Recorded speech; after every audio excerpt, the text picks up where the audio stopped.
Hey everyone, this is Creative Ad Series Part 4. ஒரு பெண்ணோட ஆடு இந்த அளவுக்கு கிளாசிக்கலா எடுப்பாங்க, இந்த அளவுக்கு லென்த்தியா எடுப்பாங்கிறது எனக்கு தெரியல.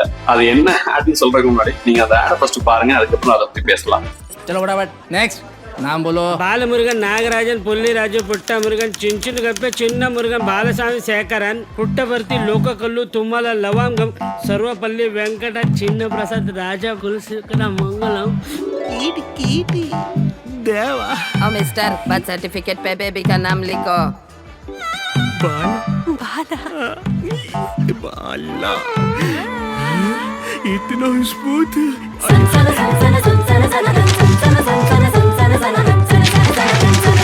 वेल्लुपुरम मंगलपल्ली सेलो बटरफ्लो इतना स्मूथ लिखे सनसनन साय साय. पेरुमल गोप. ஆமா, செலவு பெண்ணோட தான். இது ஒரு நொஸ்டாலஜிக் ஆட் தான். ரொம்ப வருஷத்துக்கு அப்புறம் இந்த ஆடை நான் பாக்குறேன். ஆக்சுவலி இது அப்ப பார்க்கும்போது நான் சின்ன குழந்தையாதனால பெருசா எனக்கு ஃபீலா தெரியல. ஆனா இப்ப பார்க்கும்போது அதோட கிரிஞ்சினஸ் எவ்வளவு இருக்குது, அந்த கிரிஞ்சு கிரியேட் பண்றதுக்கு எவ்வளவு கிரியேட்டிவிட்டி அதில் ஆட் பண்ணிக்கிறாங்க அப்படிங்கிறது நல்லாவே தெரியுது. ஆக்சுவலா பாத்தீங்கன்னா அந்த பெண்ணோட ஸ்மூத்னஸ் தான் இந்த ஆட்ல ஷோ பண்ணிக்கிறாங்க.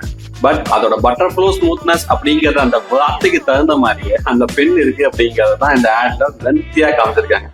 ஸோ இந்த ஆடோட கிரியேட்டிவிட்டிக்கு நம்ம அரௌண்ட் 8 அவுட் ஆஃப் 10 அதே மாதிரி கண்டனோட குவாலிட்டிக்கு 7 அவுட் ஆஃப் 10 நம்ம கொடுக்கலாம். இது மாதிரி உங்க கேங்லயும் யாருக்கு பெரிய பேர் இருக்கோ அவங்க பேரை கீழே கமெண்ட்ல டாக் பண்ணுங்க. இந்த மாதிரி ஆட் சீரீஸ்க்கு சுஜித் செல்வனை ஃபாலோ பண்ணுங்க. தேங்க்யூ.